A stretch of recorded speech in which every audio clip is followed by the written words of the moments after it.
بسم اللہ الرحمن الرحیم۔ السلام علیکم۔ کہانی کا آغاز کرنے سے پہلے میں ان تمام بہن بھائیوں کا شکریہ ادا کرنا چاہوں گی جو میری کہانی کو لائک کرتے ہیں، کمنٹ میں اپنی رائے کا اظہار کرتے ہیں اور چینل کو سبسکرائب کرتے ہیں۔ کہانی شروع کرتے ہیں کہ میں لال عروسی جوڑے میں سجی دلہن بنی بیٹھی تھی۔ اپنے کمرے میں بیٹھی تھی، باہر میری بارات آ چکی تھی اور چاروں طرف خوشیوں کی شہنائیاں گونج رہی تھی۔ لیکن رخصتی کے ان آخری لمحوں میں مجھے کیا معلوم تھا کہ میری قسمت کا سب سے ہولناک اور بھیانک کھیل شروع ہونے والا ہے۔ اچانک باہر سے ڈھول کی تھاپ اور باراتیوں کے ہنگامے بالکل بند ہو گئے اور اس کی بجائے ایک زبردستی چیخو پکار شروع ہو گئی۔ افراتفری کا شور اٹھا اور پھر یکے بعد دیگرے چلنے والی گولیوں کی ہولناک گونج نے پوری حویلی کی دیواروں کو ہلا کر رکھ دیا تھا۔ اس سے پہلے کہ زنان خانے کی عورتیں کچھ سمجھ پاتیں، باہر جھانک کر دیکھ پاتیں کہ کیا ہو رہا تھا، مردوں نے باہر سے زنان خانے کا بھاری لکڑی کا بڑا دروازہ مضبوطی سے بند کر دیا تھا کہ کوئی عورت بھی باہر نہ آ سکے اور ہم سب اندر قید ہو کر رہ گئے تھے۔ دلہن کے روپ میں میرا پورا وجود خوف سے کانپ رہا تھا، دل تیزی سے دھڑک رہا تھا کہ نہ جانے باہر کیا ہو رہا ہے۔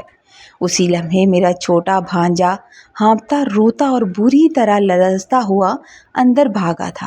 اس نے آ کر مجھے ایک ایسی سنسنی خیز خبر سنائی جس نے میرے ہوش اڑا دیے۔ وہ سسکیاں لیتے ہوئے بولا، خالہ، باہر اسفند یار ماموں نے کسی لڑکے کو گولی مار دی ہے اور وہ لڑکا سڑک پر تڑپ کر مر گیا ہے اور لوگ اب اس کی لاش کو وہاں سے گھسیٹتے ہوئے جا رہے ہیں۔ یہ بات سننا تھی کہ میں یہ بات سنتے ہی سکتے کی حالت میں وہیں جم کر رہ گئی کہ میرے بھائی نے آخر کس کو مار دیا۔ اور پھر کوئی آدھے گھنٹے کی جان لیوا اذیت کے بعد میرے ابا نے دروازہ کھولا۔ وہ لکڑی کا بڑا سا دروازہ کھولا تو ان کے چہرے پر غصے اور صدمے سے بالکل ان کا چہرہ سیاہ ہو چکا تھا۔ وہ اتنی جلدی میں اندر آئے اور انہوں نے اندر آتے ہی غصے سے میری ماں کے ہاتھوں سے چادر جھپٹی، جس چادر کو مجھے دے کر انہوں نے رخصت کرنا تھا۔ وہ چادر انہوں نے جلدی سے میرے اوپر ڈالی اور انتہائی شفاف لہجے میں بولے کہ کاش تم پیدا ہوتے ہی مر جاتی تو آج مجھے یہ دن نہ دیکھنا پڑتا۔ میں حیران پریشان تھی کہ آخر میرا قصور کیا تھا۔ میں تو دلہن بنی بیٹھی تھی، مجھے مائکے کے کسی بھی فرد سے ملنے یا الوداع کہنے کی اجازت تک نہیں دی گئی، اور جب زبردستی مجھے گاڑی کی طرف لے جایا گیا تو میرے ابا نے میرے شوہر شاہ زیب سے کہا کہ یہ لڑکی آج کے بعد اس گھر کا منہ نہیں دیکھے گی اور تم اس کے ساتھ جو سلوک کرنا چاہو وہ کرو۔ تمہارا احسان ہے کہ تم نے اس سے نکاح کر لیا، یہی بہت ہے۔ میری آنکھوں سے مسلسل آنسو بہہ رہے تھے۔ میں حیرت اور کرب کی دلدل میں ڈوبتی جا رہی تھی کہ یا اللہ، آخر مجھ سے کیا گناہ سرزد ہو گیا ہے۔ پھر گاڑی انتہائی تیز رفتاری سے سفر طے کرتی ہوئی میرے سسرال پہنچ کر رکی، جہاں دلہن کے استقبال کی کوئی رسم ادا نہیں کی گئی۔ وہ میری پھوپھو جو مجھ پر صدقے واری جاتی تھی وہ بالکل نظر نہیں آ رہی تھی۔ مجھے گاڑی سے اتارتے ہی سیدھا ایک اندھیرے کمرے میں بند کر دیا گیا اور باہر سے بڑا سا قفل لگا دیا گیا۔ میں رات کی تاریکی میں اس بھاری لہنگے میں فرش پر بیٹھی تڑپ رہی تھی کہ میرے ساتھ نہ جانے کیا ہونے والا ہے۔ میرا وہ باپ جو مجھے دیکھ کر جیتا تھا، اس نے کیسے لفظ ادا کیے تھے کہ اچانک حویلی جو میرا کمرہ تھا اس کا دروازہ کھلا اور میرا نام پلوشا ہے لیکن گھر والے اور سہیلیاں مجھے پیار سے پلو کہتی ہیں۔ میں نے جب سے ہوش سنبھالا خود کو ایک انتہائی امیر اور بااثر خاندان کے درمیان پایا تھا۔ میرے والد صاحب پٹھان تھے اور شہر میں کپڑے کا ایک بہت بڑا اور کامیاب کاروبار کرتے تھے۔ ہمارے خاندان میں روایات کی دیواریں بہت اونچی اور مضبوط تھیں۔ خاص طور پر لڑکیوں پر اتنی سخت پابندی تھی کہ انہیں گھر کی دہلیز پار کرنے کی بھی اجازت نہیں دی جاتی تھی۔ ہمارے بھائی جو تھے وہ اتنے سخت ہوتے تھے کہ ہمیں دروازے سے باہر جھانکنے کی بھی اجازت نہیں دیتے تھے۔ میری بڑی بہن نے تو خاموشی سے گھر کے اندر ہی وہ بنیادی تعلیم حاصل کر لی جو ہماری ماں نے انہیں سکھائی تھی۔ لیکن جب میں نے شعور کی سیڑھی پر قدم رکھا تو میرے اندر پڑھنے کا ایک خاص جنون پیدا ہو چکا تھا۔ میں نے صاف کہہ دیا تھا کہ میں خاندان کی دوسری لڑکیوں کی طرح محض جوان ہو کر شادی نہیں کروں گی۔ میں شادی کے بندھن میں بندھنے کے لیے پیدا ہی نہیں ہوئی۔ مجھے پڑھنا ہے، لکھنا ہے، کچھ بننا ہے اور اپنے پاؤں پر کھڑے ہونا ہے۔ مجھے آگے بڑھنا ہے۔ لیکن میرے ماں باپ کو انہوں نے وہی رویہ اپنایا جو شروع سے اپنایا جاتا تھا۔ ہم 2 بہنیں اور ایک چھوٹا بھائی تھا میرا، چونکہ میں گھر میں سب سے لاڈلی تھی، سب سے چھوٹی تھی، یعنی کہ بہن سے چھوٹی تھی، تو اس لیے ابا کی بہت لاڈلی تھی۔ میری بے پناہ ضد اور رونے دھونے کے بعد آخر کار میرے والد صاحب کو جھکنا ہی پڑا اور انہوں نے مجھے اس شرط پر اسکول جانے کی اجازت دے دی کہ کہیں ادھر ادھر نہیں جانا، سیدھا اسکول سے گھر آنا ہے اور نہ ہی فضول دوستیاں کرنا ہے، فضول لڑکیوں کے قریب بھی نہیں جانا اور زیادہ باتیں نہیں کرنی، صرف اپنی پڑھائی پر توجہ دینی ہے۔ والد صاحب نے میرے لیے ایک مخصوص رکشہ لگوا دیا جو روزانہ صبح گھر کے دروازے سے مجھے لیتا تھا اور اسکول کے اندر چھوڑ دیتا تھا اور چھٹی ہوتے ہی سیدھا واپس گھر پہنچا جاتا تھا۔ اس کڑی نگرانی میں نے کسی نہ کسی طرح میٹرک کا امتحان پاس کر ہی لیا تھا اور میں اپنے خاندان کی وہ واحد لڑکی تھی جس نے میٹرک کر لی تھی۔ میٹرک پاس کرنے کے بعد میرے اندر پڑھائی کا شوق مزید بڑھنے لگا اور میں نے کالج جانے کی ضد کرنا شروع کر دی۔ میں نے جب ضد شروع کی تو یہ سنتے ہی میرا بھائی جو مجھ سے چھوٹا تھا، اسفندیار، جسے سب گھر والے چھوٹا خان کہتے تھے، جو اپنے غصے کی وجہ سے پورے خاندان میں جانا جاتا تھا، غصے سے آگ بگولا ہو گیا۔ اس نے گھر میں ایک ہنگامہ کھڑا کر دیا اور والد صاحب سے بولا کہ آپ نے پلوشہ کو سر پر چڑھا رکھا ہے، اسے دیکھ کر خاندان کی دوسری لڑکیاں بھی خراب ہو جائیں گی، خبردار اگر آپ نے اس کو اجازت دی تو، اگر اس نے کالج جانے کے لیے گھر سے باہر قدم نکالا تو میں اس کی ٹانگیں توڑ دوں گا۔ پہلے ہی میں آپ کی وجہ سے بہت برداشت کر چکا ہوں، ہمارے خاندان کی کوئی لڑکی آج تک کالج نہیں گئی تو یہ بھی نہیں جائے گی۔ میں اسفندیار کی دھمکیوں سے ڈر کر اپنے کمرے میں بند گئی تھی اور کئی دن تک میں نے کھانا پینا چھوڑ دیا تھا، بہت کم کھاتی تھی کہ میری تمام سہیلیاں شہر کے بڑے کالج میں داخلہ لے رہی ہیں اور مجھے گھر کی 4 دیواری میں قید کیا جا رہا ہے۔ میں کرنا کیا چاہتی ہوں؟ میں پڑھنا چاہتی ہوں اور مجھے پڑھنے کی اجازت نہیں دی جا رہی، جو کہ ہمارا حق ہے۔ جب میری اماں نے میری یہ حالت دیکھی تو انہوں نے بھی والد صاحب سے بات کی، ان کو سمجھایا تو والد صاحب نے پہلے تو غصے کا اظہار کیا کہ اسفندیار کے فیصلے کے خلاف جانا گھر میں جنگ کو دعوت دینے کے برابر ہے، لیکن جب انہوں نے میری آنکھوں میں بہتے آنسو دیکھے تو میرے باپ کا دل پگھل گیا، جنہوں نے کبھی میری آنکھوں میں آنسو نہیں آنے دیے تھے۔ انہوں نے چھوٹے خان کو، یعنی کہ میرے بھائی کو، اکیلے میں بلایا اور ضمانت دی کہ صرف 2 سال کی بات ہے، اس سے آگے میں اسے یونیورسٹی تک جانے کی کبھی اجازت نہیں دوں گا۔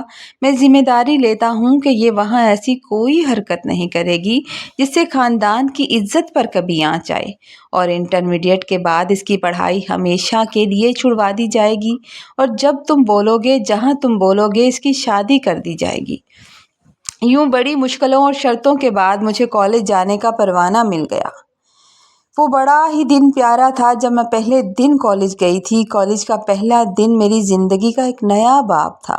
اماں نے مجھے رخصت کرتے ہوئے بار بار تاکید کی تھی کہ کوئی ایسا قدم مت اٹھانا جس سے تمہارے والد صاحب کا سر جھک جائے۔ کالج میں میری ملاقات عائشہ سے ہوئی، جو میری ہی طرح خوبصورت اور سلجھی ہوئی لڑکی تھی۔ وہ مجھے پہلے دن ہی بہت اچھی لگی اور جلد ہی ہم دونوں اچھی دوستیں بن گئی، گہری سہیلیاں بن گئی۔ عائشہ کا ایک بڑا بھائی تھا جو بہت وجیح اور خوش اخلاق تھا، اور وہ اکثر عائشہ کو لینے کے لیے کالج آیا کرتا تھا۔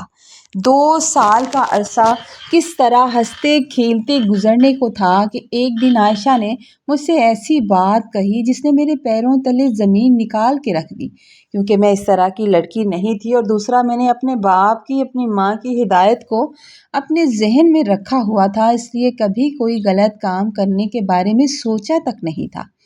اس نے کہا کہ اس کا بڑا بھائی مجھے پسند کرتا ہے اور وہ اپنے والدین کے ساتھ میرے گھر رشتہ بھیجنا چاہتے ہیں، بالکل ایک جائز طریقے سے۔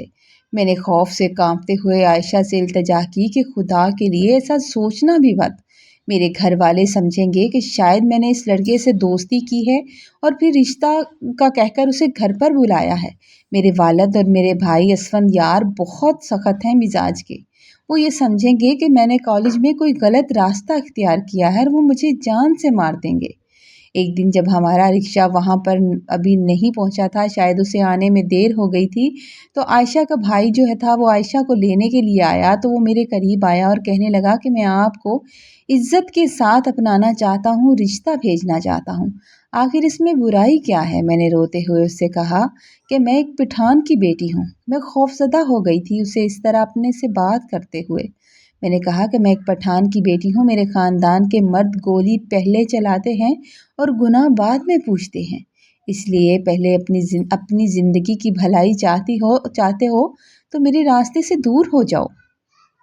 امتحانات قریب تھے، اس لیے میں نے عائشہ سے ہاتھ جوڑ کر کہا تھا کہ میرے امتحانات قریب ہیں، خراب مت کرو۔ اگر تمہارا بھائی ضد پر اڑا ہوا ہے تو اسے کہو کہ ابھی خاموش رہے۔ جب میں کالج چھوڑ دوں گی اور کوئی 1-2 سال کا عرصہ گزر جائے گا، میری پڑھائی ختم ہو کر میں گھر پر بیٹھ جاؤں گی تو بات پرانی ہو جائے گی، اور جب بات پرانی ہو جائے گی تو تب رشتہ بھیجیں گے تو شاید کسی کو شک نہ ہو، اور ویسے بھی ہمارے یہاں بیٹیاں جو ہیں وہ رشتہ داروں میں دیتے ہیں، اپنے خاندان میں دیتے ہیں۔ عائشہ نے اپنے بھائی کو سمجھا کر یہ بات فی الحال وہیں دبا دی، اور میں بھی اس بات کو بھول گئی۔ امتحانات ختم ہوئے تو کالج کا سفر بھی ہمیشہ کے لیے ختم ہو گیا۔ والد صاحب نے صاف کہہ دیا کہ اب آگے پڑھنے کا کوئی سوال پیدا نہیں ہوتا، اس لیے لہٰذا تم ضد کرو یا بھوک ہڑتال، تمہاری بالکل نہیں سنی جائے گی۔ اب صرف شادی کی باری ہے، اور چند ہی مہینوں میں میری بات میری پھپھو کے بیٹے کے ساتھ پکی کر دی گئی، اور 6 ماہ بعد شادی کی تاریخ بھی طے پا گئی تھی۔ اور ان تمام مصروفیتوں میں عائشہ اور اس کے بھائی کے قصے کو بالکل بھول چکی تھی، کیونکہ ہمارے ہاں موبائل استعمال کرنے کی بالکل اجازت نہیں تھی، تو میں نے عائشہ سے کبھی رابطہ ہی نہیں کیا تھا۔ بس جیسے ہی کالج ختم ہو گیا، دوستی ختم ہو گئی اور شادی کی تیاریاں زور و شور سے شروع ہو گئی۔ والد صاحب کا اپنا کپڑے کا کاروبار تھا، اس لیے پورا جہیز اور کپڑا دکان سے ہی گھر آ گئے اور ہمیں بازار جانے کی ضرورت نہ پڑی۔ اماں نے خود ہی جا کر تمام ضروری چیزیں ابا کے ساتھ خرید لی تھیں۔ میری شادی کے ساتھ ہی میرے چھوٹے بھائی اسفند یار یعنی چھوٹے خان کی بھی شادی طے تھی۔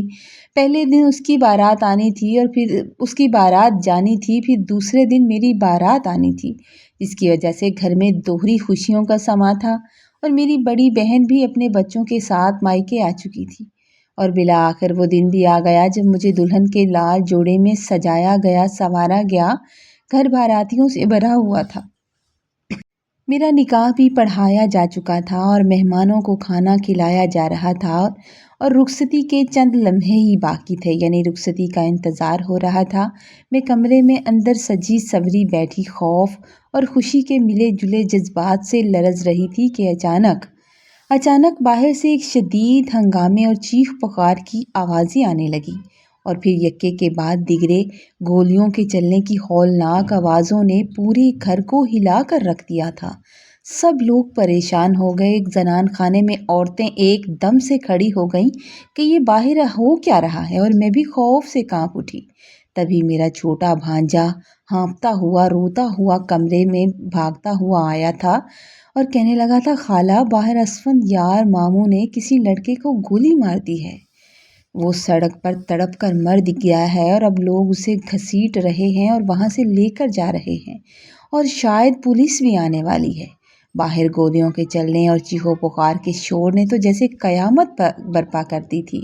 ہر کوئی ادھر سے ادھر بھاگ رہا تھا اور لوگ آپس میں باتیں کر رہے تھے، اور اسی لمحے زنان خانے کا بھاری لکڑے کا دروازہ باہر سے مردوں نے مضبوطی سے بند کر دیا تھا، اور اندر موجود تمام عورتیں سہم کر رہ گئی تھی کہ آخر باہر ہو کیا رہا ہے۔ ہمیں تو کچھ معلوم نہیں تھا، بس بند دروازوں کے پیچھے سے مردوں کی غسیلی آوازوں کے شور نے پورے ماحول کو ایک دم سے خوفناک بنا دیا تھا۔ ہر کوئی زور زور سے بول رہا تھا، اور تقریباً آدھے گھنٹے کی اذیت ناک خاموشی اور انتظار کے بعد اچانک میرے والد صاحب نے وہ گھر کا بڑا گیٹ کھولا تھا اور اندر داخل ہوئے تھے۔ وہ اندر آئے تو ان کے چہرے کا رنگ اڑا ہوا تھا اور پیشانی پر شدید غصے کی لکیریں تھیں۔ بول رہے تھے تو ان سے بولا نہیں جا رہا تھا۔ انہوں نے اندر آتے ہی بغیر کوئی بات کیے اماں کے ہاتھ سے ایک بڑی چادر جو میری ماں پکڑ کر کھڑی ہوئی تھی میری رخصتی کے لیے، وہ تقریباً جھپٹی اور میرے اوپر لا ڈالی، اور ڈالتے ہوئے انتہائی تلخ اور کرب لہجے میں مجھے دیکھتے ہوئے کہنے لگے کہ کاش تم پیدا ہوتے ہی مر جاتی تو آج یہ دن دیکھنا نہ پڑتا۔ ان کے ان الفاظ نے میرے وجود کو برف کر کے رکھ دیا، اس سے پہلے کہ میں کچھ سمجھ پاتی کہ آخر ہو کیا رہا ہے۔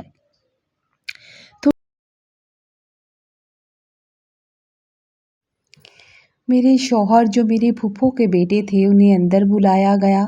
مجھے اپنے مائکے کے کسی بھی فرد سے گلے ملنے کی یا الوداع کہنے کی اجازت تک نہیں دی گئی، یہاں تک کہ میری ماں کو بھی مجھ سے ملنے کی اجازت نہ دی گئی۔ اور جب مجھے زبردستی گاڑی کی طرف لے جایا جا رہا تھا تو میرے والد صاحب نے بوجھل اور غصیلے لہجے میں میرے شوہر سے کہا کہ یہ آج کے بعد اس گھر کی دہلیز یہ لڑکی پار نہیں کرے گی۔ اب تم اس کے ساتھ جو سلوک کرنا چاہو تم کر سکتے ہو۔ تمہارا یہی احسان بہت ہے کہ تم نے میری عزت رکھ لی اور اسے رخصت کر کے لے کر جا رہے ہو۔ یہ ساری باتیں سن کر میری آنکھوں سے مسلسل آنسو بہہ رہے تھے اور میں گاڑی میں بیٹھی یہی سوچ رہی تھی کہ آخر میں نے کیا ہے جس کی اتنی بڑی سزا مجھے مل رہی ہے۔ میں پوچھتی رہ گئی مگر کسی نے مجھے بتایا ہی نہیں، اور پھر گاڑی انتہائی تیز رفتاری سے سفر طے کرتی ہوئی میرے سسرال پہنچ گئی۔ وہاں دلہن کے استقبال کی کوئی رسم ادا نہ کی گئی، بلکہ مجھے گاڑی سے اتارتے ہی سیدھا ایک اندھیرے اور سنسان کمرے میں باقاعدہ دھکیل دیا گیا اور باہر سے بھاری قفل لگا دیا گیا کہ کوئی بھی اندر کمرے میں نہ جا سکے۔ میں سجی سجائی دلہن کے لباس میں فرش پر بیٹھی سسکیاں لے رہی تھی اور دماغ تھا کہ سن ہونے کو آ رہا تھا۔ سمجھ میں کچھ نہیں آ رہا تھا کہ ایسا کیا گناہ ہو گیا جس کی وجہ سے سب مجھ سے نفرت کرنے لگے۔ میرا وہ باپ جو میری آنکھ میں آنسو نہیں آنے دیتا تھا، اس نے کتنے سخت الفاظ میرے شوہر سے کہے۔ پوری رات وہ دروازہ کھلا ہی نہیں اور میں اس کے کھلنے کا انتظار کرتی رہی۔ جب صبح کی روشنی کمرے کی چھوٹی سی کھڑکی سے اندر آئی تو ایک بوڑھی ملازمہ کھانے کی تھالی لے کر اندر داخل ہوئی تھی۔ اس نے تھالی میرے سامنے رکھی تو میں نے تڑپ کر اس کا ہاتھ پکڑ لیا۔ میں رونے لگی اور میں نے روتے ہوئے پوچھا، خدا کے لیے بتاؤ تو صحیح میرا قصور کیا ہے؟ اگر تم جانتی ہو تو مجھے بتاؤ میرا قصور کیا ہے، مجھے کیوں بند کیا گیا ہے؟ اس نے ایک لمحے کے لیے رحم اور خوف کے ملے جلے تاثرات سے میرے چہرے کی طرف دیکھا اور پھر دھیمی سی آواز میں کہنے لگی کہ میں نہیں جانتی بی بی، جب تمہارا شوہر آئے گا تو وہ خود ہی بتا دے گا کہ آخر تم نے کیا گل کھلایا ہے جس کی وجہ سے تمہیں یہاں بند کر دیا گیا ہے۔ اس کے جانے کے بعد میں نے وہ بھاری عروسی لہنگا چینج کیا، کمرے کی الماری میں موجود سادہ کپڑے پہنے اور وہیں بیٹھ گئی تھی۔ حلق سے پانی کا ایک گھونٹ اندر نہیں جا رہا تھا، کھانا کیسے جاتا؟ والد صاحب کے کاٹ دار الفاظ اور لوگوں کی نفرت بھری نظریں جو میرے باپ کے کہنے پر اٹھی تھی مجھ پر، مجھے اندر ہی اندر کھائے جا رہی تھی کہ اچانک دروازہ ایک زوردار جھٹکے سے کھلا تھا۔ دروازہ کھلا تو سامنے میری پھپھو کھڑی تھی۔ میرے دل کو سکون ہوا کہ چلو اندر آتی ہیں تو میں ان سے پوچھتی ہوں کہ آخر معاملہ کیا ہے۔ اب وہ میری ساس بن چکی تھی۔ انہوں نے کمرے میں قدم رکھتے ہی بنا کچھ پوچھے، بنا کچھ کہے ایک زوردار تھپڑ میرے منہ پر دے مارا جس سے میری سجی ہوئی مانگ بکھر گئی۔ وہ غصے سے چنگاڑنے لگی، چنگاڑتے ہوئے بولی، باپ کی عزت مٹی میں ملا دی تم نے، اپنے چہیتے بھائی اسفندیار کو جیل کی سلاخوں کے پیچھے بھیج دیا۔ میں حیران ہو کر ان کا چہرہ دیکھ رہی تھی کہ میں نے ایسا کب کیا تھا۔ میں نے اس کے کہنے لگی کہ میں نے تمہارے باپ سے کہا بھی تھا کہ اس لڑکی کو شہر کے کالج میں مت بھیجو، لیکن اندھے لاڈ پیار کا نتیجہ دیکھ لیا۔ باپ کو بڑا یقین تھا اپنی بیٹی پر۔ اصل میں قصور باپ کا نہیں ہے، تمہاری ماں نے تمہاری تربیت ہی اچھی نہیں کی، اس کو تربیت کرنا آتی ہی نہیں۔ میں نے روتے ہوئے پھپھو کے پاؤں پکڑے کہا، خدا کے واسطے مجھے بتائیں میرا گناہ کیا ہے؟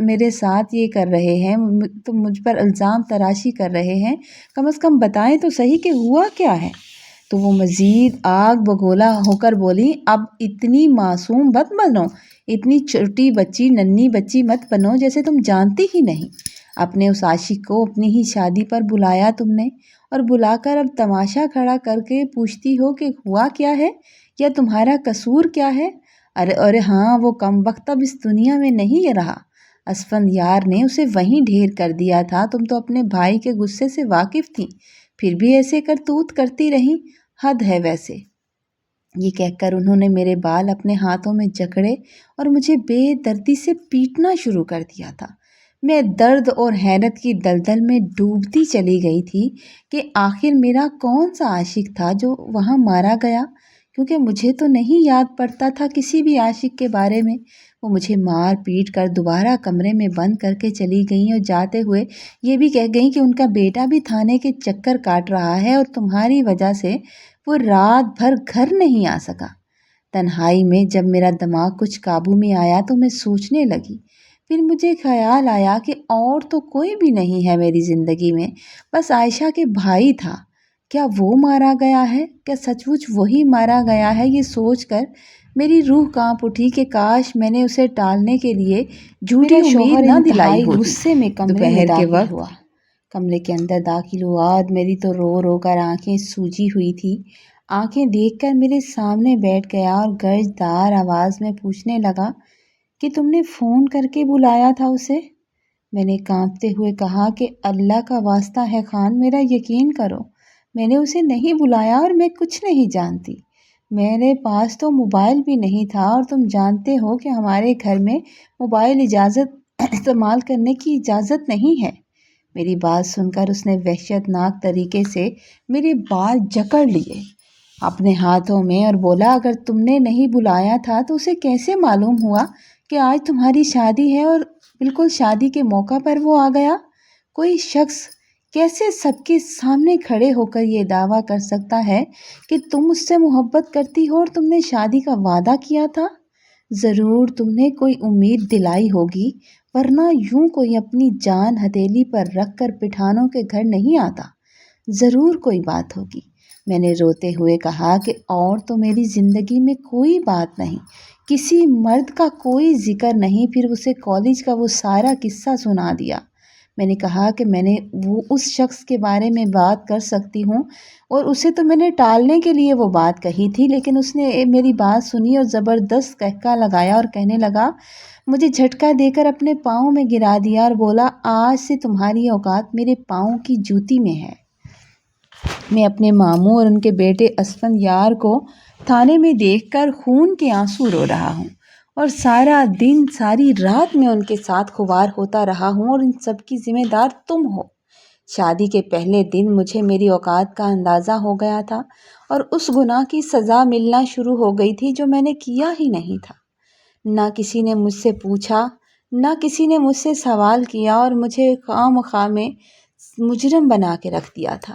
اگلے ہی دن مجھ پر ظلم کا ایک نیا دور شروع ہونے لگا۔ گھر کی ملازمہ کو ہٹا دیا گیا اور مجھے حکم دیا گیا کہ حویلی کا سارا کام اب سے تم اکیلی کرو گی۔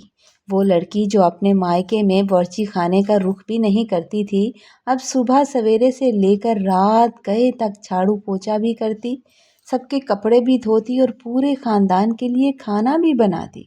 اگر کبھی سالن میں نمک تیز ہو جاتا یا روٹی جل جاتی کیونکہ مجھے کرنا نہیں آتا تھا، تو میرا شوہر سب کے سامنے نہ صرف مجھ پر ہاتھ اٹھاتا اور میری ساس اور نندیں بھی مجھے طنز و تشنیع کا نشانہ بناتی تھی۔